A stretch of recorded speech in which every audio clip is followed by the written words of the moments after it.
జగిత్యాల జిల్లా కోరుట్ల నియోజకవర్గంలోని ఇబ్రహీంపట్నం మండల కేంద్రంలో ఇటీవల జరిగిన పార్లమెంటు ఎన్నికల ఫలితాలపై సోమవారం సీనియర్ కాంగ్రెస్ పార్టీ నాయకులు జువ్వాడి కృష్ణారావు మండల కేంద్రంలోని ముఖ్య కార్యకర్తలతో సమీక్షా సమావేశం నిర్వహించారు. ఈ సందర్భంగా కృష్ణారావు మాట్లాడుతూ పార్లమెంటు ఎన్నికల్లో కాంగ్రెస్ పార్టీకి ఆశించిన మేరకు ఓట్లు రాలేదని, మున్ముందు రానున్న స్థానిక సంస్థల ఎన్నికల్లో కాంగ్రెస్ పార్టీకి భారీ ఆధిక్యం వచ్చేలా పనిచేయాలని పలు సూచనలు చేశారు.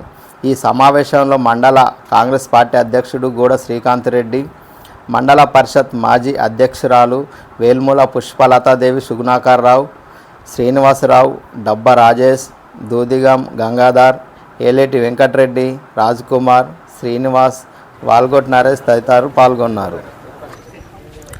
ఈరోజు కోరుట్ల నియోజకవర్గంలోని ఇబ్రహీంపట్నం మండల హెడ్ క్వార్టర్లో గత ఎంపీ ఎలక్షన్స్లో జరిగినటువంటి ఎన్నికలలో సమీక్షా సమావేశం ఏర్పాటు చేయడం జరిగింది. ముఖ్య కార్యకర్తలు అందరూ కూడా హాజరయ్యారు. కొంచెం మండలంలో కూడా మనకు కొంచెం మైనస్ ఎక్కువ రావడం జరిగింది. దాని మీదనే మేము సమీక్ష ఏర్పాటు చేయడం జరిగింది.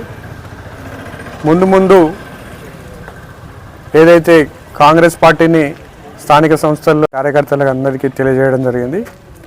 రాబో రేవంత్ రెడ్డి గారు నాయకత్వంలో, ముఖ్యమంత్రి రేవంత్ రెడ్డి గారి నాయకత్వంలో నియోజకవర్గ అభివృద్ధికి మా వంతు కృషి చేస్తామని తెలపడం జరిగింది.